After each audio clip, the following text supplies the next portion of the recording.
رات کے 1 بجے وہ دوستوں کو رخصت کر کے واپس آیا تو کمرے کے دروازے پر پہنچتے اس کے لبوں پر ایک مسکراہٹ بکھر گئی تھی۔ بڑا شاندار استقبال کیا جا رہا ہے میرا۔ ایک ہاتھ سے شیروانی کے بٹن کھولتے اس نے زمین پر بکھری اپنی چیزوں کو دیکھا۔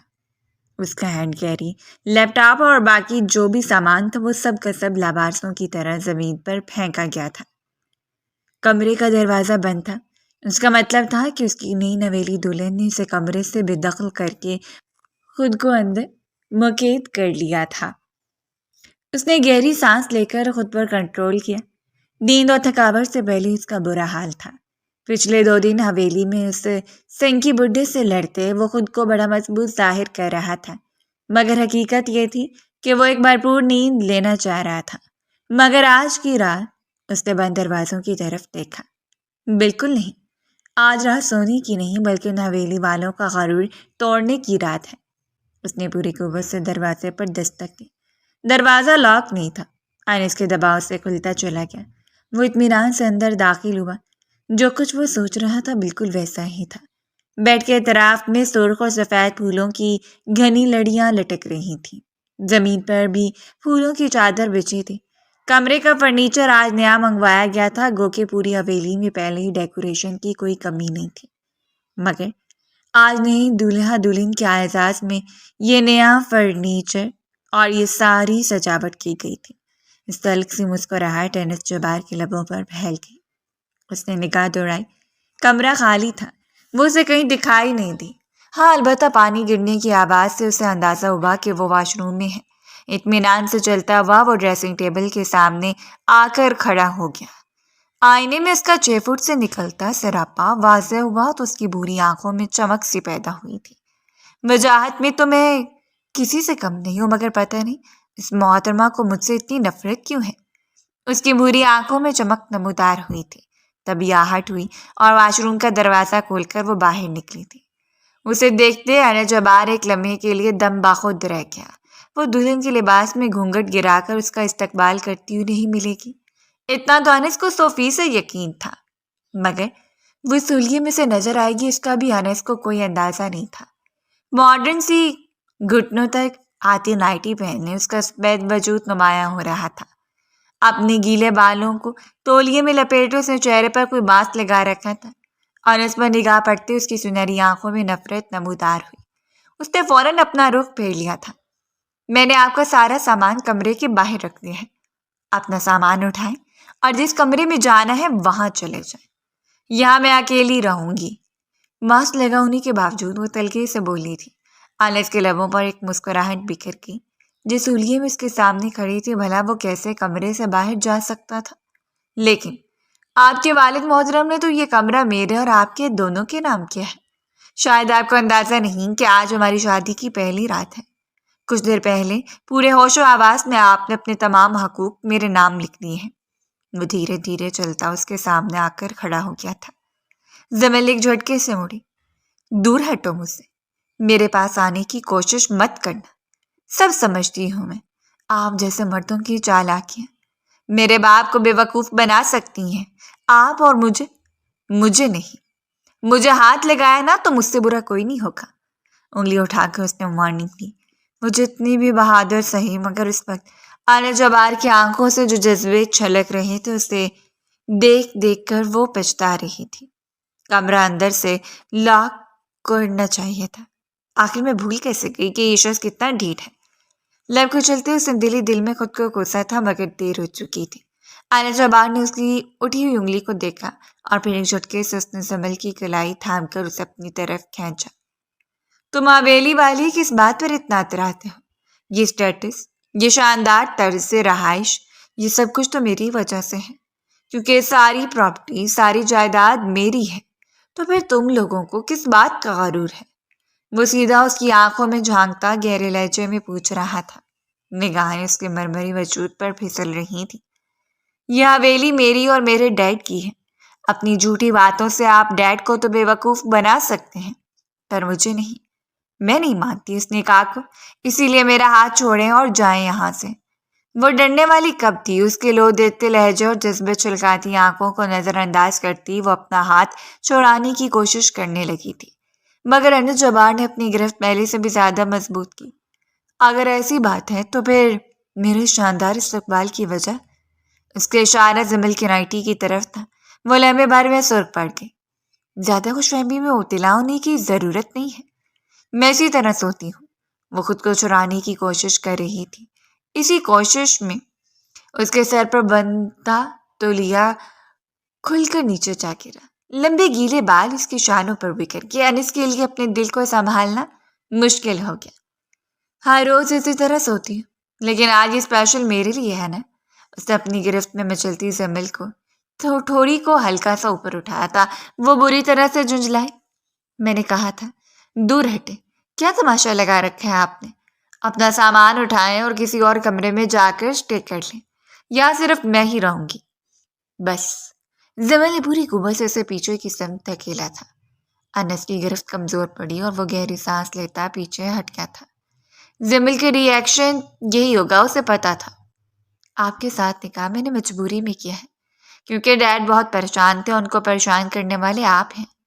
مجھ سے کسی اچائی کی امید مت رکھنا۔ وہ بپڑی ہوئی تھی اس سے پہلے کہ وہ اسے کچھ کہتا۔ وہ اچانک پلٹی۔ بتاتی ہوں میں ڈیڈ کو، جو ہیرا انہوں نے میرے لیے منتخب کیا ہے وہ کس قدر گھٹیا شخص ہے۔ وہ اندھا دھند کمرے سے باہر کی طرف بھاگی۔ انس کا دماغ بھگ سے اڑا۔ زمل، تم اس سلیے میں اپنے باپ کے کمرے میں جا رہی ہو؟ اس نے پیچھے سے آواز دے کر پکارا، مگر وہ تو جیسے رکی ہی نہیں تھی۔ کمرے سے نکلنے سے پہلے اس نے بیڈ پر پڑا نائٹ گاؤن اٹھا کر پکڑا اور باہر نکلتے ہی اسے پہننے لگی تھی۔ انس اس کے پیچھے کمرے سے باہر نکلا۔ ہم بیٹھ کر بات کر لیتے ہیں۔ جو کچھ میں نے کہا ہے وہ جھوٹ نہیں ہے۔ یہ حویلی، یہ جائیداد سب میری ماں کی ہے۔ ماضی میں کیا ہوا تھا یہ تم اپنے باپ سے پوچھ لینا، مگر میرے پاس ہر چیز کا ریکارڈ موجود ہے۔ وہ اس کے پیچھے پیچھے آتا ہوا بولا تھا، مگر زمل رکی نہیں۔ سرخ پڑتے چہرے کے ساتھ تیزی سے سیڑھیاں اترتے وہ مزمل حسین کے دروازے کے سامنے جا کر کھڑی ہو گئی تھی۔ ڈیڈ، باہر نکلیں ڈیڈ۔ اس نے بری قوت سے دروازہ دھڑدھڑایا۔ انس نے لب بھینچ کر خود کو کنٹرول کیا۔ اسے شدید شرمندگی ہو رہی تھی کہ اس کی بیوی رات کے اس پہر آدھے ادھورے لباس میں اپنے باپ کے کمرے کے سامنے آ کر کھڑی ہو گئی تھی۔ زمل، واپس کمرے میں چلو، ہماری جو بھی بات ہے وہ خود کر لیں گے، اپنے ڈیڈ کو بیچ میں شامل مت کرو۔ اس نے زمل کا ہاتھ پکڑنا چاہا، مگر اس نے ایک جھٹکے سے اپنا ہاتھ چھڑایا اور ایک دفعہ پھر دروازہ پیٹا تھا۔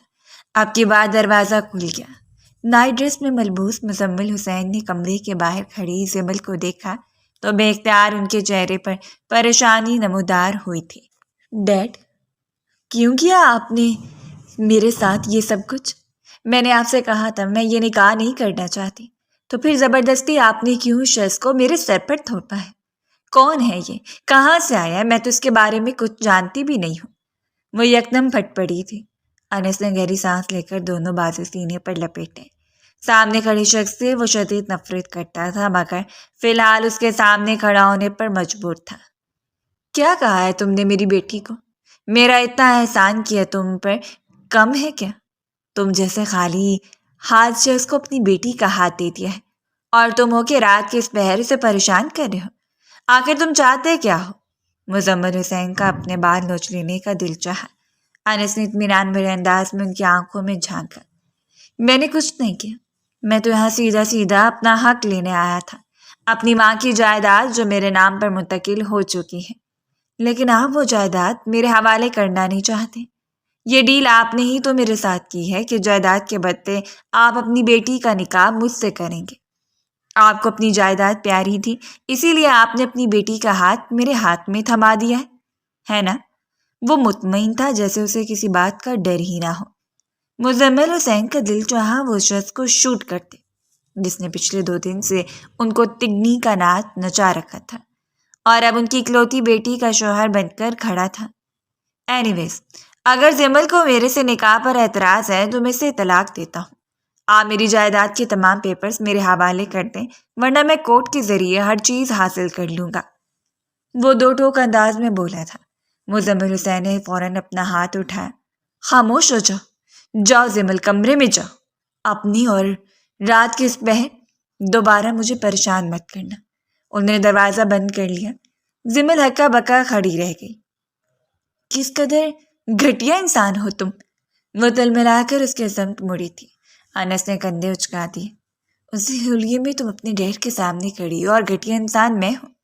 کمرے میں چلو اس سے پہلے کہ کوئی ملازم تمہیں دیکھ لیں۔ اس کے لہجے میں سختی اتر آئی تھی۔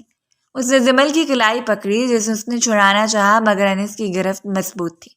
اسے پکڑ کر گھسیٹتا ہوا وہ سیڑھیوں سے اوپر لے آیا تھا۔ وہ پورے راستے تلملاتی رہی، خود کو چرانے کی کوشش کرتی رہی، مگر انس نے اسے کمرے میں لا کر ہی چھوڑا۔ آئندہ اس حلیے میں کمرے سے باہر مت نکلنا۔ پہلے تم جیسے رہتی تھی تمہاری مرضی، مگر اب تم میری بیوی ہو۔ اس کے انداز میں اسے آگ کی لپیٹیں نکل رہی تھیں۔ کچھ دیر پہلے والا نرم سا موڈ غائب ہو چکا تھا۔ مزمل حسین کے چہرے کو دیکھتے اس کے اندر صرف ایک ہی چیز پلنے لگی تھی، انتقام، اور صرف انتقام، اور انتقام لینے کی صورت صرف ایک ہی تھی۔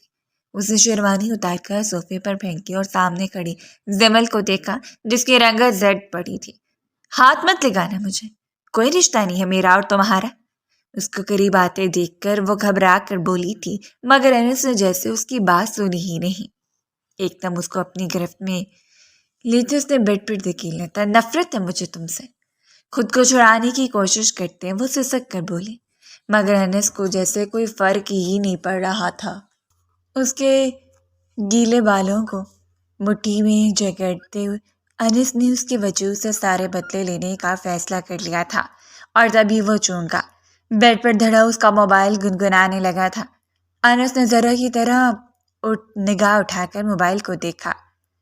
Mrs calling? سکرین جگمگا رہی تھی۔ وہ ایک لمحے کے لیے ساکت رہ گیا۔ تیزی سے ہاتھ بڑھا کر اس نے موبائل الٹا کیا۔ وہ نہیں چاہتا تھا کہ زمل کی نظر موبائل کی سکرین پر پڑے۔ جس راز کو چھپا کر یہاں آیا تھا وہ راز ان سب پر آشکار نہیں ہونا چاہیے تھا۔ وہ اسے غریب لاچار انسان سمجھتے تھے، جبکہ ایسا نہیں تھا۔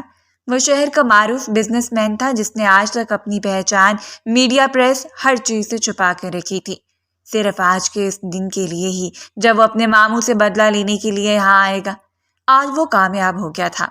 رات دھیرے دھیرے بیت رہی تھی اور انس جبار کے وجود میں ٹھنڈک سی اترنے لگی تھی۔ وہ زمل کے ساتھ کیا کر رہا تھا اسے اس بات سے کوئی غرض نہیں تھی۔ اس سنہری آنکھوں والی لڑکی کو اپنے باپ کے حصے کی قربانی تو دینی ہی تھی۔ اس نے اپنی پوری زندگی بس اسی دن کا تو انتظار کیا تھا، اپنی ماں کی آنکھوں میں آنسو دینے والے اپنے ماموں کے چہرے پر غم دیکھنے کا، مگر یہ تو صرف شروعات تھی۔ رات آدھی سے زیادہ گزر گئی تو انس خاموشی سے بیڈ سے نیچے اتر کر کھڑکی کے پاس جا کر کھڑا ہو گیا۔ باہر پورے چاند کی روشنی پھیلی ہوئی تھی، اندر نیم تاریکی تھی۔ وہ لڑتے جگڑتے روتے نہ جانے کب سو گئی تھی، اسے خود پتہ نہیں چلا تھا۔ انس نے رخ موڑ کر دیکھا، مدھم سی روشنی میں کندھے تک کمبل اوڑھے وہ بے خبر سو رہی تھی، چہرے پر ناراضگی سوتے ہوئے بھی صاف چھلک رہی تھی۔ انس کے لبوں پر ایک مسکراہٹ سی پھیل گئی۔ وہ بے حد حسین تھی، سنہری آنکھیں جن کے اوپر بڑی بڑی پلکوں کی جھالر تھی، اٹھی ہوئی مغرور ناک اور چہرے کا خوبصورت کٹاؤ اسے سب میں ممتاز بناتا تھا۔ انس جبار نے سر جھٹک کر اپنا دھیان مٹانا چاہا۔ زمل اس کے لیے صرف ایک ہتھیار تھی، بس، اور اس ہتھیار کو اپنے ماموں کو برباد کرنے کے لیے استعمال کرنا چاہتا تھا۔ اسی لیے تو وہ یہاں آیا تھا۔ یہ پراپرٹی تو محض ایک بہانہ تھا، حویلی اور زمینوں کی ملکیت حاصل کر کے اسے کرنا بھی کیا تھا۔ سر جھٹک کر خود کو سوچوں سے آزاد کرتے اس نے موبائل اٹھایا۔ 2 مسڈ کالز تھیں، ایک ہی نمبر سے۔ انس کے ماتھے پر چند بل نمودار ہوئے۔ اس نے ایک میسج ٹائپ کر کے نمبر پر بھیجا اور موبائل سوئچ آف کر دیا تھا۔ اب جب تک اسے یہاں رہنا تھا یہ نمبر استعمال نہیں کرنا تھا۔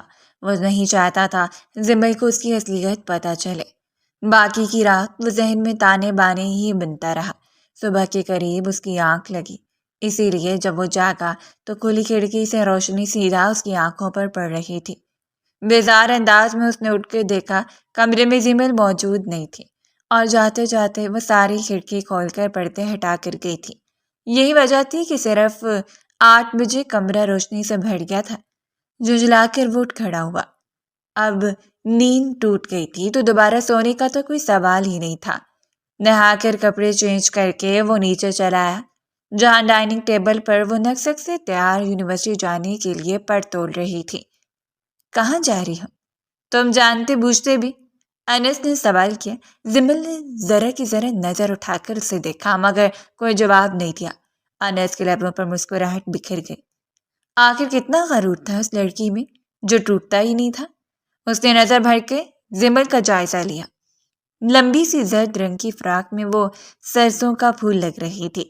لمبے بالوں کو خوبصورت ہیئر سٹائل میں بنا کر اس نے پیچھے مقید کیا تھا۔ ہوا کا جھونکا آتا تو اس کے کانوں میں بڑی سونی کی ننھی ننھی بالیاں ہلنے لگ جاتی تھیں۔ میں نے کچھ پوچھا ہے تم سے؟ ایک اچھی بیوی کا فرض بنتا ہے کہ وہ اپنے شوہر کے ہر سوال کا جواب دے۔ انس نے ملازمہ کو کافی لانے کا کہا۔ زمل تل ملا کر اپنی جگہ سے اٹھی۔ یونیورسٹی جا رہی ہوں، نظر نہیں آتا؟ خود تو لگتا ہے کچھ کرتے وٹتے نہیں، خواہ میرے سر پر مسلط ہو کر بیٹھتے ہیں۔ وہ چڑھ گئی تھی۔ ہاتھ میں پکڑا سلائس اس نے واپس پلیٹ میں رکھا اور بیگ میں اپنی چیزیں ترتیب دینے لگی تھی۔ تم آج سے یونیورسٹی نہیں جاؤ گی، جتنا پڑھ لیا ہے کافی ہے۔ فروٹ باسکٹ سے سیب اٹھاتے اس نے اطمینان سے کہا۔ زمل کی نگاہیں بے یقینی سے پھیلی۔ کیا کہا ہے آپ نے؟ میں یونیورسٹی نہیں جاؤں گی؟ آپ کون ہوتے ہیں میرے متعلق فیصلہ سنانے والے؟ وہ آپے سے باہر ہوئی تھی۔ انس نے اطمینان سے کندھے اچکائے۔ میں تمہارا شوہر ہوں، تمہارے تمام جملے حقوق میرے نام پر محفوظ ہیں۔ وہ یقیناً اسے چڑھا رہا تھا۔ ہاؤ ڈیئر یو، وہ پوری قوت سے چلائی تھی۔ انس نے کوئی جواب نہیں دیا۔ ملازمہ کافی لائی تو اس نے بیزاری سے کافی وقت کا جائزہ لیا۔ یہ کس ڈیزائن کے مگ رکھے ہوئے ہیں کچن میں؟ اتنا پرانا فیشن ہو گیا ہے۔ کچن کی ساری کراکری تبدیل کرو۔ صرف کراکری نہیں بلکہ سارے پردے، کشن کور، صوفے کورز، ہر چیز تبدیل ہونی چاہیے۔ اس حویلی کو ترکمانہ انداز میں حکم دے رہا تھا۔ زمل کو اپنے کانوں پر یقین نہیں آیا۔ ایکسکیوز می، یہ سب چیزیں میری پسند کی ہیں اور کوئی تبدیلی نہیں ہوگی۔ یہاں پر وہ بری طرح سے جھلائی ہوئی تھی۔ 20 سال زندگی میں اس نے اتنا ڈھیر شخص نہیں دیکھا تھا جو اس کے سامنے بیٹھا ہوا تھا۔ انس نے کوئی جواب نہیں دیا۔ وہ تو مسکراتی نگاہوں سے سامنے سے آتے مزمل حسین کو دیکھ رہا تھا جن کے چہرے پر انس کو دیکھ کر عجیب جھنجھلاہٹ بکھر گئی تھی۔ ڈیڈ، منع کریں اسے، یہ گھر کی ہر چیز تبدیل کرنا چاہتا ہے۔ آخری خود کو سمجھتا کیا ہے؟ میں اسے جان سے مار دوں گی۔ باپ کو دیکھتی وہ پوری قوت سے چلائی تھی۔ انس خاموشی سے بیٹھا کافی کا سپ لیتا رہا۔ انس جو چاہتا تھا وہ کر دو، آخر کو یہ بھی ہماری فیملی کا حصہ ہے۔ مزمل حسین نے خود پر ضبط کرتے ہوئے کہا۔ وہ ناشتہ کر کے کہیں نکلنا چاہ رہے تھے۔ انس نے فاتحانہ انداز میں زمل کو دیکھا۔ اس نے چپٹنے والے انداز میں اپنا بیگ اٹھایا اور جانے کے لیے مڑی۔ میں نے کہا نا تم یونیورسٹی نہیں جاؤ گی۔ مجھے نہیں پسند کہ میری بیوی غیر مردوں کے ساتھ اٹھے بیٹھے۔ وہ ایک جھٹکے سے اپنی جگہ سے اٹھا۔ زمل رکی نہیں تھی جب تک مزمل حسین نے آواز نہیں دی۔ رک جاؤ زمل، انس جو کہہ رہا ہے اس کے بات مان لو۔ زمل کے قدموں تلے سے زمین نکل گئی۔ اس نے حیرانی سے مڑ کر اپنے باپ کو دیکھا تھا اور پھر انس کو جو اطمینان سے کافی پیتے زمل کو ہی دیکھ رہا تھا۔ ڈیڈ، آخر آپ شخص کی ہر بات کیوں مان رہے ہیں؟ دھکے مار کر نکالیں اسے اس حویلی سے۔ زمل کی آنکھوں میں آنسو نمودار ہوئے تھے مگر مزمل حسین اشارے سے اسے روکا۔ انس تمہارے شوہر ہے، وہ جو کہہ رہا ہے، جیسا کہہ رہا ہے ویسا ہی کرو۔ اپنے کمرے میں جاؤ، آئندہ جہاں بھی جانا ہو اس کی اجازت سے جانا۔ ان کا انداز سنجیدہ تھا۔ زمل دیکھتی رہی اور پھر پیر پٹکتی ہوئی اندر اپنے کمرے میں چلی گئی تھی۔ انس کے لبوں پر مسکراہٹ بکھر گئی۔ وہ جانتا تھا مزمل حسین کو زمل سے بے حد پیار ہے اور اسے تکلیف میں دیکھ کر یقیناً وہ خود بھی بے چین ہو گئے ہوں گے۔ برا لگ رہا ہوگا نا آپ کو؟ اچھی بھلی سکون سے آپ کی زندگی چل رہی تھی، کیا اچانک سے میں آ گیا؟ اب جائیداد تو آپ مجھے دے نہیں سکتے، اس لیے آپ نے اپنی نازو بلی نخریلی بیٹی کا نکاح مجھ سے کر دیا۔ وہ ان کے زخموں پر نمک چھڑک رہا تھا۔ وہ مزمل حسین نے بمشکل خود پر ضبط کیا۔ اب تم کیا چاہتے ہو؟ جیسا تم نے کہا میں نے ویسا ہی کیا۔ وہ سخت دل ملائے ہوئے تھے۔ انس کے لبوں پر بڑی بھرپور مسکراہٹ بکھری۔ ہاں، آپ نے بالکل ٹھیک کیا۔ اب میں اس حویلی میں آرام سے رہ سکتا ہوں اپنی پیاری بیوی زمل کے ساتھ۔ وہ اٹھ کھڑا ہوا تھا۔ مزمل حسین نے اپنی کافی ٹیبل پر پٹکی۔ سالوں پہلے انہوں نے جس سام کا سر کچل دیا تھا آج وہ اسلحہ بن کر ان کے سامنے کھڑا تھا اور وہ اس کا کچھ نہیں بگاڑ پا رہے تھے۔ پیر پٹکتے ہوئے وہ حویلی سے باہر چلے گئے، جبکہ انس اطمینان بھرے انداز میں گھوم پھر کر پوری حویلی کا جائزہ لینے لگا تھا۔ آج اسے ایک اہم کام کرنا تھا اور اس کے لیے حویلی کے ہر چور راستے سے واقف ہونا ضروری تھا۔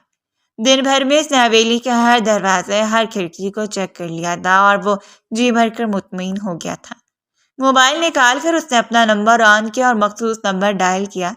جیسے تمہیں میں نے بتایا تھا، سب کچھ ویسا ہی ہے۔ آج کی رات مزمل حسین کے لیے یادگار بنا دو۔ ہدایات دیتے اس نے کال کاٹ دی۔ اس کے لبوں پر بڑی پراسرار سے مسکراہٹ رینگ رہی تھی۔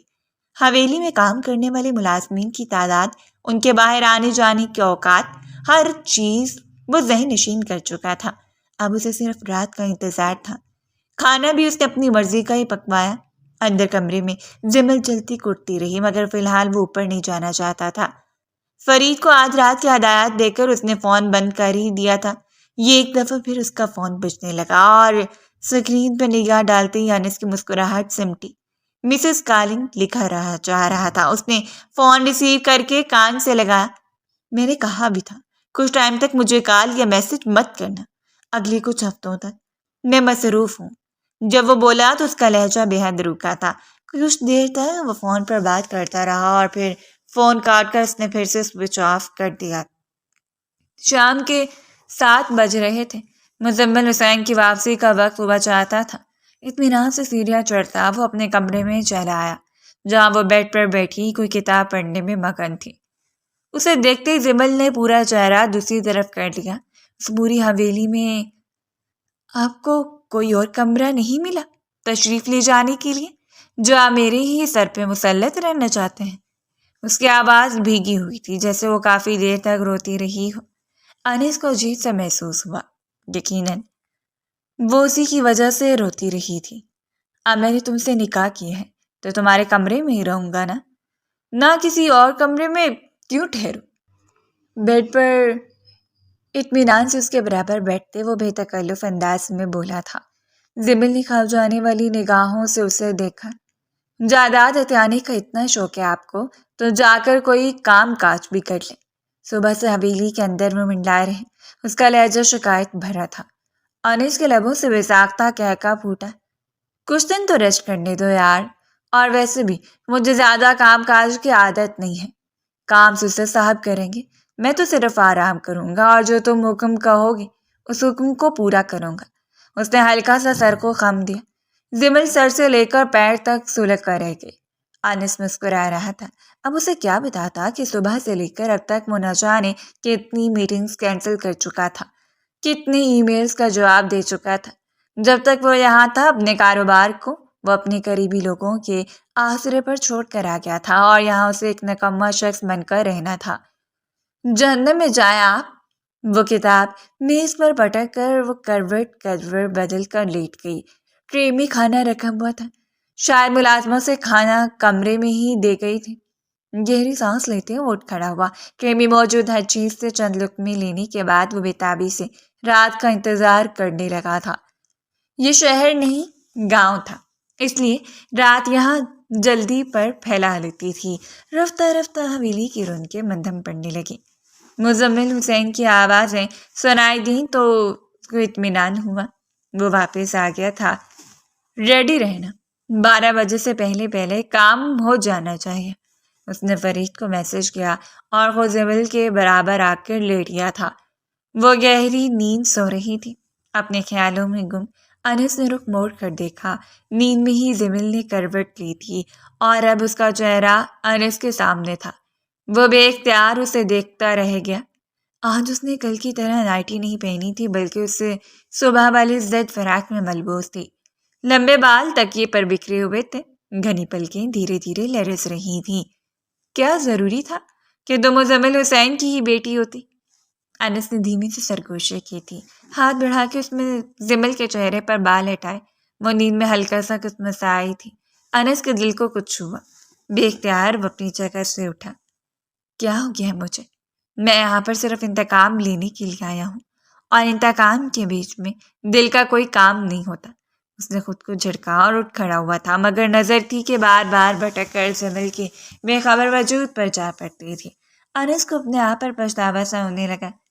گھڑی میں رات کے 11:30 کا وقت ہو رہا تھا۔ یہ ابھی تک آیا کیوں نہیں؟ اسے فرید پر غصہ آنے لگا۔ اس سے پہلے کہ وہ اسے فون کرتا اسے آہٹ سی محسوس ہوئی۔ انس کے لبوں پر مسکراہٹ بکھر گئی۔ وہ اطمینان سے چلتا بیڈ پر لیٹ گیا تھا۔ دروازہ لاک نہیں تھا۔ انس کے پلان کے عین مطابق اس کے آدمی فرید کے ساتھ کمرے میں داخل ہوئے۔ آتے انہوں نے لاکر سے زیورات اور کیش نکالا۔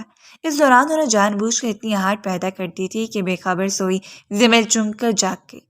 کمرے میں 4 لمبے ترنگے مردوں کو دیکھ کر وہ بری طرح سے گھبرائی۔ اس کے لبوں سے ایک زوردار چیخ نکلی تھی۔ انس، ڈیڈ! وہ پوری قوت سے چلائی تھی۔ وہ بکھلا کر جاگا جیسے نہ جانے کتنی گہری نیند میں ہو۔ کون ہو تم لوگ؟ یہاں کیا کرنے آئے ہو؟ اس نے بھرپور ایکٹنگ کی تھی۔ نقاب کے پیچھے چھپے اس کے پرانے دوست فرید نے لپک کر زمل کو دبوچا اور اسے گھسیٹ کر بیڈ سے نیچے اتار دیا تھا۔ وہ ہکا بکا انداز میں یہ سب دیکھ رہی تھی کہ کون ہو تم لوگ؟ مجھے چھوڑ دو۔ جو کچھ چاہیے وہ الماری میں سے لے لو پلیز۔ وہ ایک دم بری طرح سے گھبرائی تھی۔ خوف سے اس کی حالت خیر ہونے لگی۔ فرید نے اسے بازو سے دبوچا اور اس کی گردن پر چاقو رکھا۔ انس پلیز مجھے بچاؤ۔ انس خدا کے لیے کچھ کرو۔ زمل نے ڈوبتی ہوئی آواز میں اسے پکارا جو اطمینان سے بیڈ پر بیٹھا تھا۔ اس کے پکار پر بے اختیار وہ بیڈ سے نیچے اترا۔ اسے چھوڑ دو۔ اسے کیوں پکڑ رکھا ہے تم لوگوں نے؟ اس نے انداز میں سختی پیدا کی تھی، مگر جو کچھ اس نے ترتیب دیا تھا اس کے آدمیوں کو سب کچھ ویسا ہی تو کرنا تھا۔ وہ لوٹ مار کر تاثر پیدا کر رہے تھے اور ساتھ ہی ساتھ زمل کو بھرپور طریقے سے ڈرا رہے تھے۔ وہ اتنی شدید خوفزدہ ہوئی کہ فرید کی گرفت میں ہی پھوٹ پھوٹ کر رونے لگی تھی۔ انس پلیز مجھے بچا لو، اس نے التجائی انداز میں اسے پکارا۔ انس کے دل کی حالت خیر ہوئی تھی۔ فرید نے چاقو اس کی گردن پر رکھا ہوا تھا۔ وہ خوف سے زرد پڑی جا رہی تھی۔ بڑی بڑی سنہری آنکھوں میں آنسو جمع ہو گئے تھے اور اس وقت وہ بس اسے ہی دیکھ رہی تھی۔ اسے اپنا باپ، حویلی کے سینکڑوں ملازمین، باہر کھڑے گارڈز کو یاد نہیں تھا۔ وہ صرف اس کا نام لے رہی تھی، اسے ہی بلا رہی تھی۔ انس نے بھی ساختہ 2 قدم آگے بڑھا۔ آگے مت بڑھنا ورنہ اسے جان سے مار دوں گا، فرید نے داغاری کرتے ہوئے کہا۔ انس نے چن کر آس پاس دیکھا۔ ابھی تو سب ہونا باقی تھا جو اس نے کہا تھا۔ اس نے اپنا ہاتھ اٹھایا مگر کمرے کے باہر ہوتی چیخوں پکار اور آہٹوں سے اندازہ ہوا تھا کہ مزمل حسین جا کیا تھا۔ انس کے چہرے پر شوق جیسے تاثرات پھیلے، مگر اس سے پہلے کہ وہ فرید کو منع کر پاتا اس نے اپنے ہاتھ میں پکڑے چاقو کو پوری قوت سے زمل کے بازو میں اتار دیا تھا۔ ایک دل دوز چیخ زمل کے لبوں سے نکلی اور وہ کسی بے جان لاش کی طرح جھول کر فرش پر آن گری تھی۔ یہ ان کے ڈرامے کا آخری حصہ تھا، زمل کو دی جانے والی تکلیف جو مزمل حسین کو تڑپا کر رکھ دے۔ فرید نے سب اوکے کا نشان بنایا اور اپنے ساتھیوں کو نکلنے کا کہا، جبکہ انس بے یقین نگاہوں سے زمین پر پڑی زمل کو دیکھ رہا تھا۔ فرید اور اس کے ساتھی کمرے کے پیچھے دروازے سے فرار ہو چکے تھے۔ جس وقت مزمل حسین کمرے میں داخل ہوا، زمین پر بڑی زمل اور اس کے بازو سے بھل بھل بہتا خون دیکھ کر وہ تڑپ اٹھا تھا۔ چیخ چیخ کر اسے ملازمین کو آواز دینا شروع کر دیا تھا، جبکہ انس وہ یوں ساکت نگاہوں سے زمل کو دیکھتے وہیں کھڑا تھا۔ خون اس کا بہہ رہا تھا۔ بے ہوش وہ ہوئی تھی مگر جان انس کو اپنی نکلتی ہوئی محسوس ہو رہی تھی۔ کمرے میں مجمع لگ گیا تھا۔ مزمل حسین زمل کو اٹھا کر ہاسپٹل لے جا رہا تھا۔ جس وقت انس کو جیسے ہوش آیا۔ چھوڑے آپ اسے، مجھے دیں۔ اس نے لپک کر آگے بڑھ کر اسے مزمل حسین سے چھینا تھا۔ اب وہ اس کے بازو میں تھی، خون ابھی تک بہہ جا رہا تھا۔ انس اندھا دھند نیچے کی طرف بھاگا۔ مجھے یقین نہیں آتا، میری حویلی جہاں دن کے وقت کوئی پڑ نہیں مار سکتا، رات کے وقت یہاں ڈاکو کیسے آ گئے؟ مزمل حسین چلا رہا تھا۔ بیٹی کو اس حالت میں دیکھ کر وہ شدید کرب میں تھا۔ اس کا اپنے بال نوچ لینے کو دل چاہ رہا تھا۔ اس کے ایک پیر میں جوتا تھا اور دوسرے پیر میں نہیں، مگر انس کو اس ساری کیفیت نے لطف نہیں دیا۔ اس کی نگاہ تو بس زمل پر ہی ٹکی تھی جس کی رنگت لمحہ بلمحہ زرد پڑ رہی تھی۔ وہ 5 سال کا تھا جب اس نے پہلی دفعہ اپنی ماں سے سوال کیا، امی آپ ہر وقت روتی کیوں رہتی ہیں؟ مگر انہوں نے کوئی جواب نہ دیا۔ مگر انس جبار کی لبوں پر اسی سوال گویا جم کر ہی رہ گیا، اور اس سوال کا جواب اسے 17ویں سال میں ملا جب وہ بری صحبت کا شکار ہو کر بری طرح سے بگڑ چکا تھا۔ صفیہ بیگم نے اس کا ہاتھ تھام کر روتے ہوئے کہا، جو کچھ تمہاری ماموں چاہتے تھے آج وہ اس میں کامیاب ہو گئے۔ انس چونکا، اس کا کوئی ننیال بھی تھا، کوئی ماموں بھی تھا؟ ساری عمر تو یہی سنتا تھا کہ سب مر چکے ہیں، اور تب اس کی ماں نے بتایا وہ اسی کی عمر کی تھی جب ان کے والدین کار حادثے میں انتقال کر کے کروڑوں کی زمین اور حویلی مرنے سے پہلے انہوں نے صفیہ بیگم کے نام کر دی تھی، کیونکہ ان کا اکلوتا بھائی مزمل حسین اپنی بیوی کو لے کر عرصہ ہوا الگ ہو چکا تھا۔ اسے اپنے بوڑھے والدین میں کوئی دلچسپی نہیں تھی، مگر جیسے ہی والدین کے مرنے کی اطلاع آئی مزمل حسین حویلی واپس چلا آیا۔ کہاں تک سنبھالتی پھرو گی اس کورٹ کچہری کے چکروں کو؟ تم ان کاغذات پر دستخط کرو اور یہ ساری جائیداد میرے نام کر دو۔ انہوں نے سوم کی اگلے روز ہی کاغذات صفیہ بیگم کے سامنے رکھے۔ والدین نے میرے نام کی ہیں، سنبھالنے والے تو آپ ہی ہیں، لیکن میں ان کاغذات پر دستخط نہیں کروں گی۔ وہ خوف زدہ تھی کہ بھائی کہیں سے بنا حویلی سے نکال ہی نہ دے۔ مزمل حسین دانت کچھ کچرا کر رہ گئے، مگر یہ سیدھی انگلی سے نہیں نکالا جا سکتا تھا، سو انہوں نے انگلیاں ٹیڑھی کی۔ کچھ دنوں کے بعد ہی انہوں نے اپنے ہی بھیجے ہوئے ایک آدمی کے ساتھ صفیہ بیگم کو رنگے ہاتھوں پکڑنے کا ڈرامہ رچا لیا۔ وہ ہکا بکا رہ گئے۔ اپنے بھائی کبھی عزت کا دشمن ہوتا ہے، جیسے مزمل حسین بن گئے تھے، صرف دولت اور جائیداد کی خاطر۔ وہ روتی ہوئی چلا رہتی رہی۔ مہینوں تک انہیں حویلی کے نچلے کمرے میں قید کر دیا گیا، اور جب وہ ذہنی طور پر حواس باختہ ہونے لگی تو مزمل حسین نے انہیں آزاد کر دیا۔ ایک دور پائی کی خالہ کے گھر جانے کا کہتے انہوں نے چند ہزار روپے صفیہ بیگم کے ہاتھ میں تھمائے اور انہیں حویلی سے نکال دیا۔ بعد میں یہ مشہور کر دیا کہ صفیہ بیگم گھر سے بھاگ گئی تھیں۔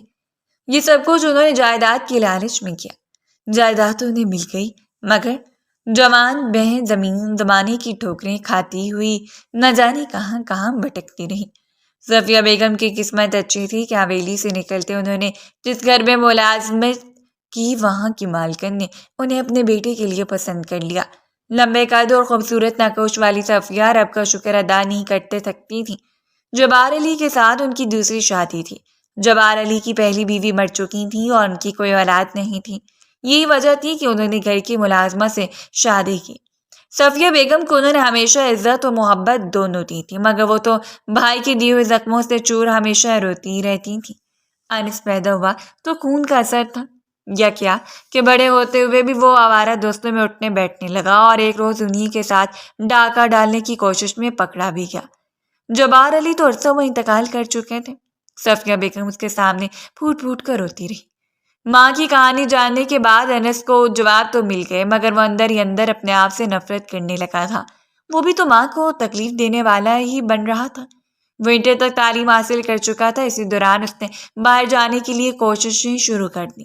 جیسے تیسے کر کے وہ جعلی ویزے پر یورپ پہنچ گیا تو مگر وہاں رہنے کے لیے اس نے بہت کچھ کرنا تھا۔ اپنی ماں کی کھوئی ساکھ کو بحال کرنے کے لیے اور غربت سے نکلنے کے لیے انس نے جو کچھ کیا اسے یاد کرتے اس کے رونگٹے کھڑے ہو جاتے تھے۔ سبرینا سے شادی اور پھر وطن واپسی پر اس نے جس طرح اپنے بزنس کو اسٹیبلش کیا تھا یہ وہی جانتا تھا۔ اب یہ حال تھا کہ آدھے سے زیادہ پاکستان میں اس کا بزنس پھیلا ہوا تھا، مگر اس سب کے باوجود اس نے آج تک اپنی شناخت کو چھپا رکھا تھا، صرف اسی لیے تاکہ ایک روز وہ ایک عام اور معمولی سا شخص بن کر اپنے ماموں کی حویلی جا سکے، ان سے انتقام لے سکے، جیسا کہ وہ کر رہا تھا۔ رونے کی آواز پر انس نے مڑ کر دیکھا۔ ہسپتال کے کوریڈور میں مزمل حسین پھوٹ پھوٹ کر رو رہا تھا۔ ڈاکٹر نے زمل کے بازو پر اسٹیچز لگا دیے تھے، مگر زخم کافی گہرا تھا۔ وہ شدید تکلیف میں تھی اور اس سے تکلیف میں دیکھ دیکھ کر وہ رو رہے تھے۔ انس بے اختیار کی منظر دیکھے گیا، یہی تو دیکھنا چاہتا تھا، مگر اسے خوشی کیوں نہیں ہو رہی تھی۔ اس نے خالی خالی نظروں سے گلاس ڈور کے پار دیکھا۔ زمل کے چہرے پر تکلیف کے تاثرات تھے، وہ ابھی تک نہیں بے ہوش تھی۔ گہری سانس لیتے ہوئے پلٹ کر باہر چلا گیا۔ اسے ایک روز کے بعد ڈسچارج کیا گیا۔ انس مزمل حسین کے ہمراہ زمل کو لے کر گھر آیا تو وہ خلاف معمول بالکل چپ تھی، بازو پر پٹی بندھی تھی۔ ملازموں سے کمرے میں کھانا دے گئی۔ انس نہا کر واش روم سے باہر نکلا تو چونک گیا۔ ٹرے سامنے رکھے ہوئے بالکل خاموش بیٹھی کھانے کو دیکھ رہی تھی۔ کیا ہوا، کھانا اچھا نہیں لگا کیا؟ انس نے سوال کیا۔ وہ یوں ہی خاموش بیٹھی رہی اور تبھی انس چونکا۔ اس کے دائیں بازو پر تو پٹی بندھی تھی، اسے ہلانے سے بھی تکلیف ہوتی تھی، وہ کھانا کس طرح کھاتی؟ اسے زمل پر بری طرح سے ترس آیا اور پیار بھی اس کے سامنے آ کر بیٹھ گیا۔ انس نے چاولوں کو چھوٹے سے چمچ سے اس کی طرف بڑھایا تو زمل نے وہ کھا لیا۔ انس نے خاموشی سے 2-3 چمچ وقفے سے اس کی سمت بڑھائے۔ وہ کھاتی رہی اور پھر یکلخت اسے کیا ہوا، اس کی آنکھوں سے موٹے موٹے آنسو بہنے لگے۔ ارے کیا ہوا؟ مرچی لگ گئی ہے کیا؟ انس نے پانی کا گلاس اس کی طرف بڑھایا۔ وہ نفی میں سر ہلاتے اور بائیں ہاتھ چہرے پر رکھے خود کو کنٹرول کرنے کی کوشش کر رہی تھی، مگر آنسو تھے کہ بہے چلے جا رہے تھے۔ زمل بتاؤ تو صحیح، کیا ہوا ہے؟ انس نے کھانے کی ٹرے سائڈ پر کی۔ وہ ٹھیک ٹھاک پریشان ہوا تھا۔ میں نے آپ کو کتنا برا بھلا کہا اور آپ میرا کتنا خیال رکھتے ہیں۔ آئی ایم سوری، وہ آنسوؤں کے درمیان بھیگی ہوئی آواز میں بولی۔ انس کا دل ڈوب کر ابھرا۔ وہ مچمت نگاہوں سے اسے دیکھے گیا۔ آنسو کے درمیان وہ آہستگی سے اس کے سینے سے آ لگی۔ انس نے لب بھینچ کر خود پر قابو پایا۔ وہ شرم کے احساس سے ڈوبے جا رہا تھا۔ یہ مجھے اپنا مسیحا سمجھ رہی ہے اور میں تو وہ ہوں جس نے خود اسے اس تکلیف سے دوچار کیا۔ وہ شدید شرمسار سا ہو رہا تھا۔ اپنے خیالات کو جھٹکتے اس نے زمل کو خاموش کروانے کی کوشش کی۔ وہ کافی دیر تک روتی رہی اور پھر سنبھل گئی۔ 2-4 نوالوں کے بعد اس نے بس کر دی۔ کیا بات ہے، تمہیں کچھ کہنا ہے؟ اس کی گلابی پڑتی رنگت دیکھ کر حیران ہوا تھا۔ وہ کچھ کہنے کے لیے بار بار لب کھولتی اور پھر بند کر لیتی تھی۔ آپ کمرے سے باہر چلے جائیں، مجھے چینج کرنا ہے۔ واش روم میں چینج نہیں کر سکتی، یہ فٹڈ فراک ہے، اسے کینچی سے کاٹ کر اتاروں گی، ایسے نہیں اترے گی۔ وہ بے چارگی سے بولی تو انس کے لبوں پر ایک مسکراہٹ بکھر گئی تھی۔ مجھے باہر جانے کی کیا ضرورت ہے؟ کیا تم بھول گئی ہو کہ میں تمہارا شوہر ہوں؟ کوئی غیر نہیں۔ وہ شرارت سے بولا تو زمل نے بے اختیار اپنا رخ موڑ لیا۔ انس نے الماری سے اس کے لیے ڈھیلی ڈھالی سی شرٹ اور ٹراؤزر نکالا۔ فراک واقعی فٹنگ سے سلائی ہوئی تھی۔ انس کو اسے کپڑے چینج کروانے میں کافی پرابلم ہوئی۔ اس کا بازو کافی زخمی تھا۔ ذرا سے ہلانے پر زمل کے لبوں سے سسکی نکل جاتی تھی۔ انتہائی نرمی سے اس نے زمل کی شرٹ کی اسی نے دروازے پر دستک دی تو وہ دونوں ہی چونکے۔ میں دیکھتا ہوں، تم اب ریسٹ کرو۔ خود کو سنبھالتا وہ اٹھ کھڑا ہوا تھا۔ نیچے مزمل حسین کا کوئی ملنے والا آیا تھا۔ کاروباری حساب کتاب والا کوئی شخص تھا۔ انس کو پتا تھا مزمل حسین کی طبیعت اسپتال میں کافی خراب ہو گئی تھی اور وہ گھر آتے دوائیاں کھا کر سو گئے تھے۔ اس وقت بھی وہ سو ہی رہے تھے۔ کیا کام ہے مجھے بتا دو، یا فائلیں یہاں رکھ جاؤ، ووٹ کے خود ہی دیکھ لیں گے۔ انس نے بیزار کن انداز میں منشی کو جواب دیا۔ منشی نے فائلیں انس کی طرف بڑھائیں۔ آپ ان کے داماد ہیں نا؟ کاغذات کو ان تک پہنچا دیجیے گا۔ منشی نے فائل آگے بڑھائی۔ وہ بے خیالی میں فائل کے صفحات الٹ پلٹ کرنے لگا۔ یہ کیا؟ مامو جان کی تو اچھی خاصی زمین ہوا کرتی تھی، یہاں پر تو صرف چند ایکڑ ہی لکھی ہوئی ہے اور اس کی آمدنی بھی کچھ خاص نہیں، ایسا کیوں ہے؟ وہ بہت بری طرح سے حیران ہوا۔ منشی نے سر ہلا۔ ایسا ہی ہے، وقت کے ساتھ ساتھ کافی ساری زمینوں پر قبضہ ہو گیا۔ کچھ زمینوں میں فصل نہیں اگتی تو کچھ زمینوں پر قبضے کے جھگڑے کی وجہ سے کچھ کاشت نہیں کر سکتے۔ بس لے دے کر یہی کچھ زمینیں ہیں اور یہ حویلی مزمل حسین کے پاس۔ منشی کی بات پر ساکت رہ گیا۔ وہ سلام کر کے چلا گیا تو انس کتنی دیر تک لاؤنج میں بیٹھا رہا۔ سچ ہے کہ مظلوم کی آہ لے کر کمایا ہوا مال کبھی بھی راست نہیں آتا۔ اسے مزمل حسین پر افسوس ہوا تھا جس نے اپنی دنیا کے ساتھ ساتھ آخرت بھی اجاڑ دی تھی۔ وہ کمرے میں جانے کے لیے اٹھا ہی تھا جب اسے فرید کی کال موصول ہوئی۔ اگلے کام کے لیے بندے تیار ہیں۔ انس کا سارا خون سمٹ کر سر میں جمع ہو گیا تھا۔ اس نے موبائل سوئچ آف کر دیا۔ فی الحال فرید کو اگلے کام کے لیے نہیں بلانا چاہتا تھا۔ جو کچھ اس نے سوچ رکھا تھا فی الحال اس پر عمل نہیں کرنا چاہتا تھا۔ وہ کمرے میں آیا تو زمل بیڈ کے ساتھ ٹیک لگائے گہری نیند سو رہی تھی۔ وہ پہلے کی نسبت کافی کمزور لگ رہی تھی۔ اس کے بال الجھے بکھرے ہوئے تھے۔ انس کو بے اختیار اس پر پیار آیا مگر فی الحال وہ اسے جگانا نہیں چاہتا تھا۔ اس کے برابر میں لیٹ کر وہ نہ جانے کیا کیا سوچتا رہا۔ صفیہ بیگم کو وہ 2 ہفتوں کے لیے بیرون ملک جا رہا ہوں کہہ کر آیا تھا اور اب اسے کافی دن گزر چکے تھے۔ اس نے انگلیوں پر حساب کیا۔ انہی سوچوں میں الجھا ہوا وہ خود بھی گہری نیند میں اتر گیا تھا۔ اگلے 2 روز تک زمل کو بازو میں شدید درد رہی۔ روز پین کلر کے زیر اثر اس کا دن کٹتا۔ کپڑے چینج کرنے کے لیے انس کا سہارا مجبوراً لیتی۔ وہ اپنے ہاتھوں سے اسے کھانا کھلاتا۔ مزمل حسین دن میں کئی دفعہ کمرے کا چکر لگاتے تھے۔ جب وہ کمرے میں آتے انس خاموشی سے باہر نکل جاتا۔ وہ جا کر بھی اپنے ماموں کی طرف سے اپنا دل صاف نہیں کر سکتا تھا۔ یہاں اس کا دل ہی تنگ پڑ رہا تھا۔ سالوں تک امی جس حویلی اور رشتوں کے لیے روتی رہی، یہ ہے وہ لوگ۔ ماموں نے ایک دفعہ بھی مجھ سے امی کے بارے میں نہیں پوچھا کہ وہ زندہ بھی ہیں یا مر گئی۔ بس انہیں صرف اپنی جائیداد سے ہی غرض یا اپنی بیٹی سے۔ وہ بیٹھے بیٹھے تلخ ہونے لگا۔ پچھلے آدھے گھنٹے سے مزمل ماموں زمل کے ساتھ کمرے میں مصروف تھے، سو وہ یوں ہی بیزاری بھرے انداز میں حویلی کے لان میں ٹہل رہا تھا۔ دوپہر شام میں ڈھل رہی تھی۔ فارغ رہتے رہتے اسے اب جی بھر کے بیزاری ہونے لگی تھی۔ کہاں وہ ہر وقت مصروف رہنے والا شخص، اور کہاں یہ حال تھا کہ پچھلے کئی دنوں سے وہ بس حویلی کے ایک کمرے سے دوسرے کمرے کا چکر ہی لگا رہا تھا۔ شام رات میں بدلی تو وہ کمرے میں چلا آیا جہاں جمل پریشان انداز میں اپنی گولیوں کو الٹ پلٹ رہی تھی۔ تکلیف اس کے چہرے سے آیا تھی۔ کیا ہوا؟ ماموں نے کچھ کہا ہے کیا؟ وہ اس کے پاس آیا۔ جمل نے نفی میں سر ہلایا۔ ملازم دوپہر میں ختم ہو جانے والی میڈیسن لے کر آیا ہے، لیکن یہ ٹیبلٹ نہیں ہے، اسی سے تو درد کم ہوتا ہے، یہ پین کلر ہے، یہ لا دیں پلیز۔ اس نے پرسکرپشن انس کی طرف بڑھایا۔ انس نے پرچہ تھام لیا۔ گھڑی میں رات کے 8:30 بج رہے تھے۔ اسے پتا تھا اس وقت کسی ملازم کو بھیجنے کا مطلب رات 12-1 بجے تک انتظار کرنا، اور جمل کے چہرے پر پھیلتی تکلیف دیکھ کر اسے اندازہ ہو رہا تھا یہ دوا اس کے لیے کتنی ضروری ہے۔ میں خود لے آتا ہوں، شہر سے زیادہ دور نہیں ہے۔ وہ پرچہ لے کر پلٹ گیا۔ آدھے گھنٹے کی ڈرائیو اور نزدیکی شہر سے اس کی ساری دوائیاں پیک کروا کر وہ گھر واپس لوٹا تو رات کے 10 بج رہے تھے۔ جمل کو بھوک لگی ہوگی، اس کے ذہن میں بس یہی خیال تھا۔ وہ جانتا تھا ملازمہ کے ہاتھ سے کھانا نہیں کھاتی، مگر حویلی میں قدم رکھتے اس کے قدموں تلے سے زمین نکلی تھی۔ حویلی کے باہر گارڈ نہیں تھا، دروازہ کھلا تھا اور اندر ایک کہرام مچا تھا۔ چیخنے کی آوازیں حویلی کے اندرونی حصے سے آ رہی تھی۔ مزمل ماموں اونچا اونچا بول رہے، کسی عورت کی چیخنے کی آوازیں آ رہی تھی، اور ان چیخنے کی آوازوں میں ایک آواز جمل کی بھی تھی۔ دوائیوں کا شاپر انس کے ہاتھ سے چھوٹ کر نیچے جا گرا۔ وہ اندھا دھند اندر کی سمت بھاگا۔ شور کی آوازیں جمل کے کمرے سے آ رہی تھیں۔ سیڑھیاں چڑھتے اور نہ جانے کس طرح اندر پہنچا اور دروازہ کھولتے جیسے اسے ایک زوردار جھٹکا لگا تھا۔ کمرے میں جمل موجود تھی، بکھرے بال، وحشت زدہ تاثرات کے ساتھ۔ وہ اکیلی نہیں تھی، اس کے ساتھ ایک مرد بھی تھا، صرف ٹراؤزر میں ملبوس، باقی قسم کے لباس سے بے نیاز۔ وہ نڈر انداز میں کھڑا تھا۔ حویلی کے کئی ملازمین نے اسے دبوچ رکھا تھا اور مزمل ماموں شخص کو پیٹ رہے تھے۔ اسے دیکھتے ہی جمل کے لبوں سے ایک چیخ نکلی۔ انس، میں نے کچھ نہیں کیا، مجھے نہیں پتا یہ شخص کون ہے، یہ خود ہی میرے کمرے میں آیا تھا۔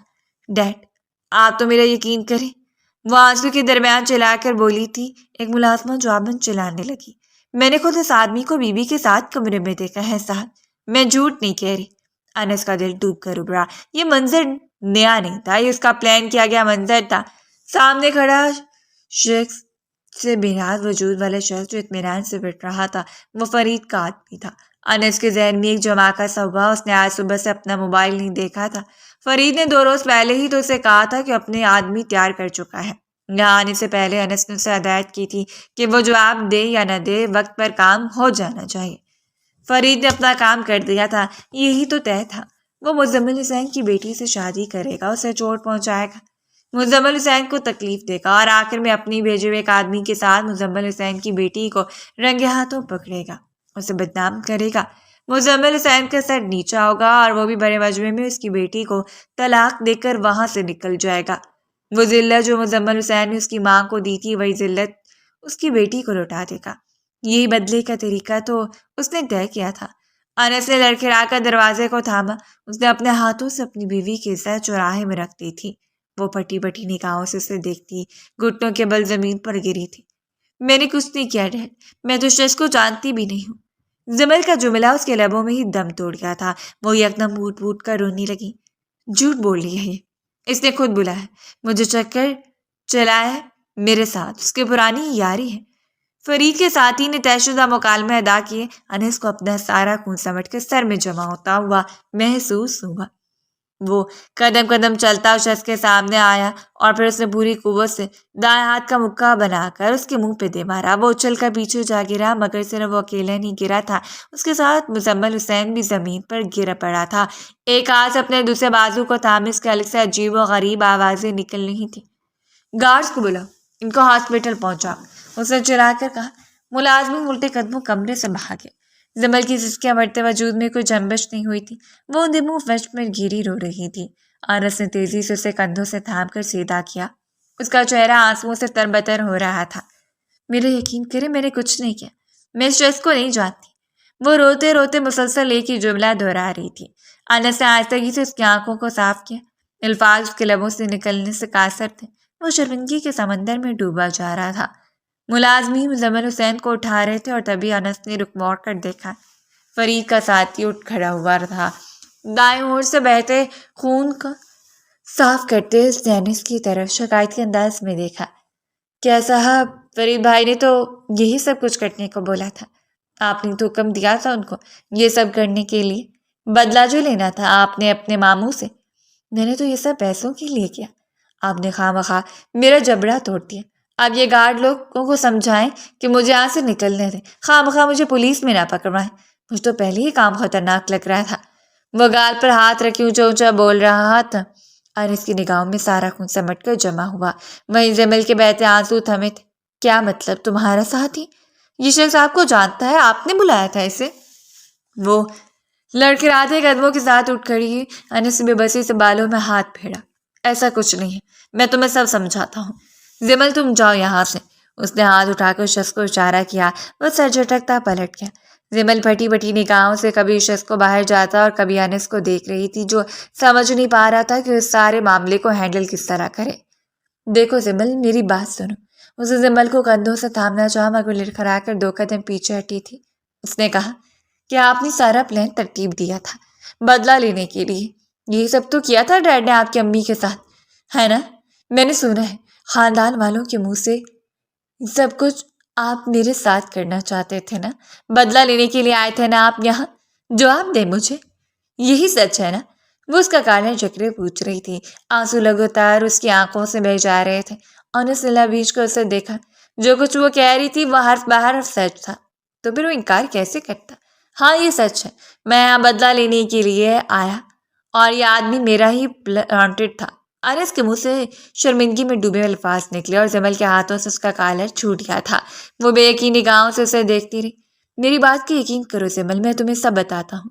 انس اسے سمجھانے کی کوشش کی مگر جمل کی رنگت خطرناک حد تک سفید پڑی تھی۔ اس سے پہلے کہ وہ کچھ کہتا وہ توڑا کے زمین پر آ گری۔ انس نے بروقت سے تھاما تھا۔ وہ لمحے بھر میں برف کی طرح سٹ پڑ گئی تھی۔ اسے بازو میں اٹھائے وہ نیچے بھاگا۔ مزمل حسین اور جمل دونوں کو ایک ساتھ ہاسپٹل میں ایڈمٹ کیا گیا تھا۔ مزمل حسین کو فالج کو شدید اٹیک آیا تھا۔ اس کا دائیں حصہ مکمل طور پر فالج زدہ ہو چکا تھا۔ ٹریٹمنٹ جاری تھا مگر ڈاکٹرز کوئی امید افزا بات نہیں کر رہے تھے۔ اسے مزمل حسین کی پرواہ بھی نہیں تھی۔ وہ دکھاوے کی محبت یا نفرت کا قائل نہیں تھا۔ اپنے ماموں کے خلاف اس کے دل میں نہ پہلے کبھی رحم آیا تھا اور نہ بانا تھا۔ یہ الگ بات کہ اب وہ ان سے انتقام لینے کا ارادہ ترک کر چکا تھا، اور اب جب ارادہ ترک کر دیا تھا تو قدرت نے خود ہی انہیں انتقام سے دوچار کر دیا تھا۔ جمل کو ایمرجنسی میں لے جایا گیا تھا اور وہ پچھلے کئی گھنٹوں سے ایمرجنسی کے باہر شالوتی ٹانگوں کے ساتھ کھڑا تھا۔ جیب میں رکھا فون کئی دفعہ بج چکا تھا مگر اس کی اتنی بھی ہمت نہ تھی کہ وہ فون نکال کر دیکھ سکے۔ اسے لگ رہا تھا ایک لمحہ بھی اگر وہ جمل کے وجود سے نگاہیں ہٹائے گا تو اسے کچھ ہو جائے گا۔ آخرکار 4 گھنٹے بعد ڈاکٹر نے آ کر اسے تسلی دی تھی۔ انہیں کچھ روز پہلے بازو پر جیسے آیا ہے، اسی کافی بلڈ لاس ہو گیا تھا، اسی وجہ سے کمزوری ہو گئی۔ انہیں ویکنس کے باعث بے ہوشی تھی، باقی کوئی مسئلہ نہیں۔ انہیں ہوش آ گیا ہے، آپ اندر جا کے مل سکتے ہیں، ہم انہیں روم میں ٹرانسفر کر رہے ہیں۔ ڈاکٹرز کی بات ایرس کے اندر گویا ایک نئی روح پھونکتی تھی۔ اسٹریچر پر جمل کو اس کے سامنے روم میں شفٹ کیا گیا مگر وہ فوراً اندر نہیں گیا۔ کافی دیر باہر کھڑے وہ اپنی ہمتیں جمع کرتا رہا اور پھر دل کڑک کر کے اس کے پاس آیا۔ وہ نڈال انداز میں بیڈ پر لیٹی تھی۔ سرہانے کو تھوڑا اونچا کیا گیا تھا، اس کے چہرے پر کمزوری واضح تھی۔ کیا کریں گے آپ؟ معافی مانگیں گے، ہے نا؟ کیوں نہیں؟ مجھے طلاق آپ نے اس وقت کیوں نہیں دی؟ میرا تماشا بنایا سب کے سامنے چلا چلا کر؟ کیوں مجھے بدنام نہیں کیا جب سب کچھ آپ کے پلان کے مطابق ہی ہوا تھا؟ تو اٹکتی اس انس کے کچھ بولنے سے پہلے ہی پوچھ لیا تھا۔ وہ قدم قدم چلتا اس کے پیروں کے پاس آ کر بیڈ پر بیٹھ گیا۔ اگر میں پرانا انس ہوتا تو وہی سب کرتا، یہ سب کچھ اسی لیے طے کیا میں نے، لیکن میں ایسا نہیں کر سکا کیونکہ اب میں ایسا کرنا ہی نہیں چاہتا تھا۔ میں نے فریق کے کال یا میسج نہیں دیکھے، ورنہ میں اسے منع کر دیتا۔ یہ سچ ہے کہ جب میں اس حویلی میں آیا تھا تو میرا یہی سب کچھ کرنے کا ارادہ تھا۔ میں ایک عام اور معمولی انسان بن کر یہاں آیا تھا کہ ماموں جان کو مجھ پر شک نہ ہو۔ جائیداد کی لالچ کا ڈھونگ رچایا تاکہ وہ خاموشی سے میری بات مان جائے، مگر تم نے مجھے ہرا دیا۔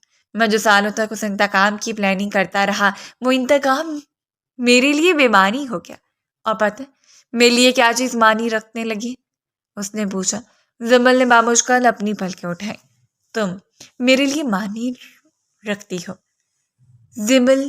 تمہارے سکون، تمہاری خوشی۔ میرے بھیجے ہوئے آدمیوں نے جب تمہیں بازو پر یہ زخم دیا تو مجھے یوں لگا جیسے چاقو میرے دل میں اتر گیا تھا۔ ماموں جان کے چہرے پر پھیلتا دکھ ابھی بھی مجھے سکون نہیں دے سکا۔ پتہ نہیں کتنی بار اب تک خود کو کوس چکا، مگر میں نہیں جانتا مجھے کیا ہو رہا ہے۔ میں تمہارے سامنے اعتراف کر رہا ہوں کہ میں ایک بری نیت والا شخص، میں تمہارے لائق نہیں ہوں زمل۔ تم ایک اچھی لڑکی اور میں نے تو پتہ نہیں تم سے کتنے جھوٹ بولے ہیں۔ وہ سر جھکائے کہہ رہا تھا، اس کی آواز میں نمی گھلنے لگی تھی۔ زمل چند لمحے تک اسے دیکھتی رہی۔ جو کچھ آپ نے کیا آپ اس میں حق بجانب تھے۔ پورے خاندان میں آپ کی ماں کو رسوا کر کے ڈیڈ نے انہیں حویلی سے نکال دیا تھا، پھر پتہ نہیں وہ کہاں گئی۔ کچھ لوگ کہتے تھے وہ مر گئی۔ میں نے اور ڈیڈ نے اتنی خود غرضی دکھائی کہ جب آپ سالوں بعد حویلی پلٹ کر آئے تو ہم میں سے کسی نے آپ کی ماں تک کا نہیں پوچھا۔ بس ہمیں اپنی جائیداد اور اپنی حویلی کی فکر پڑ گئی۔ قصوروار تو میں اور ڈیڈ ہے۔ آپ نے معافی تو ہمیں مانگنی چاہیے۔ زمل کی آنکھوں سے 2 آنسو چھلکے۔ انس نے اس کے ہاتھوں کو تھاما تھا۔ نہیں، تم معافی مت مانگو، اس سب میں تمہارا کوئی قصور نہیں تھا۔ وہ پشیمان ہو رہا تھا۔ زمل کی آنکھوں سے 2 آنسو ٹوٹ کر بکھرے، جسے آہستگی سے انس نے اپنے پوروں پر چن لیا تھا۔ جو کچھ آپ نے میرے ساتھ کیا میں نے آپ کو معاف کر دیا، اور جو کچھ ڈیڈ نے آپ کے اور صفیہ پھپھو کے ساتھ کیا، پلیز آپ لوگ بھی انہیں معاف کر دیں۔ میں انہیں کہوں گی کہ وہ آپ کی ساری پراپرٹی آپ کے نام منتقل کر دیں گے۔ میں جانتی ہوں غربت کتنی بری چیز ہے، غربت نہیں تو آپ کو ایسے فیصلے کرنے پر مجبور کرتی ہے نا؟ وہ غلابی پڑتی ناک کے ساتھ بمشکل بول رہی تھی۔ وہ جو بشمانی کے سمندر میں گم تھا، اس کی آخری بات چہ بے اختیار ہنس پڑا۔ باقی ساری باتیں تو ٹھیک ہیں، پر یہ غریب کسے کہہ رہی ہو تم؟ زمل حیران ہوئی اس کی بات پہ۔ شہر کی چند گنی چنی بڑی کمپنیز میں سے ایک کمپنی میری بھی ہے، اور اس کی کئی ساری برانچز۔ اچھا خاصا امیر ہے تمہارا شوہر، وہ شگفتہ انداز میں کہہ رہا تھا۔ زمل اس کی بات پر پہلی حیران ہوئی، پر اس کے چہرے پر خفگی پھیل گئی تھی۔ اور کیا کیا کچھ چھپا رکھا ہے مجھ سے، وہ بھی بتا دے، وہ بے اختیار بولی تھی۔ اور تبھی انس کے موبائل پر کال آنے لگی۔ Mrs calling. اسے زمل کی طرف موبائل کیا۔ اس کے چہرے کی رنگت سٹ پڑی۔ غربت اور حالات سے تنگ آ کر جب میں یورپ گیا تو جعلی ویزے کے باعث پکڑ جانے کا ڈر تھا۔ اس وقت وہاں ایک 45 سالہ لیڈی سیبرینا کے ساتھ میری ملاقات ہوئی۔ انہوں نے مجھ سے کانٹریکٹ میرج کی قانونی معاملات سے نمٹنے میں میری مدد کی۔ ان کا پراپرٹی کے کوئی ایشو تھا جس کے لیے ان کاغذات میں شادی شدہ دکھانا ضروری تھا۔ میں چند سال وہاں رہا۔ ہماری شادی صرف کاغذات تک محدود تھی۔ اس کانٹریکٹ میرج کے بدلے سبرینا نے مجھے بہت کچھ دیا۔ امریکہ میں میں نے اپنا اسٹور بنایا جو اچھا چل نکلا، مگر امی مسلسل بیمار رہتی تھی، جس کی وجہ سے میں سب کچھ بیچ کر پاکستان آ گیا۔ پھر یہاں انہیں پیسوں سے کاروبار شروع کیا۔ سبرینا کو اب تک میرے اور اپنے کانٹریکٹ میرج والے کاغذات کی ضرورت تھی، مگر اب اس کی ضرورت ختم ہو چکی ہے، تو وہ مجھے بار بار کال کر رہی ہے تاکہ میں اسے ڈائیورس پیپر بھجوا دوں۔ بس یہی ساری کہانی ہے اور کچھ نہیں، وہ اسے مطمئن کر رہا تھا۔ زمل ہنس پڑی۔ اسے انس کی ہر بات پہ یقین آ گیا تھا۔ مزمل ماموں کی حالت انتہائی خراب تھی۔ وہ صفیہ بیگم کو ساری حقیقت بتا کر ان سے ملوانے کے لیے لے آیا تھا۔ صفیہ بیگم بھائی کی حالت دیکھ کر پھوٹ پھوٹ کر رو پڑی، مگر اب کچھ نہیں ہو سکتا تھا۔ مزمل ماموں تو معافی مانگنے کی پوزیشن میں بھی نہیں رہے تھے۔ زمل صحت یاب ہوئی۔ تو وہ صفیہ بیگم کو اپنے ساتھ حویلی لے آئی تھی۔ یہ حویلی آپ کی ہے پھپھو، آپ کے نام پر ہے، اسی لیے آپ یہیں رہیں گی۔ اس نے محبت سے ان کے دونوں ہاتھ تھامے اور صفیہ بیگم نے اپنا سر جمل کو ایک ساتھ رہنے کی دعا دی۔ اب وہی حویلی تھی جہاں صفیہ بیگم عزت سے رہتی تھی۔ خاندان بھر کو ان کی بے گناہی کا یقین تھا، کیونکہ جس شخص کے ساتھ مزمل حسین نے بدکاری کا الزام لگا تھا، مرنے سے پہلے اپنے گناہوں کا اقرار کر کے مرا تھا۔ اب صفیہ بیگم ہر لحاظ سے پرسکون تھی۔ اس نے فرید جیسے ہر دوست کا بائیکاٹ کر کے اب اپنی ساری توجہ بزنس اور گھر پر مرکوز کرتی تھی۔ چارپائی پر پڑے مزمل حسین دن رات معافی مانگتے رہتے تھے، مگر اب ان کی معافی کی کسی کو ضرورت نہیں تھی۔ زندگی مکمل ہو چکی تھی اور جمل انس کی ہمراہی میں ہر لمحہ خدا کی شکر گزار تھے۔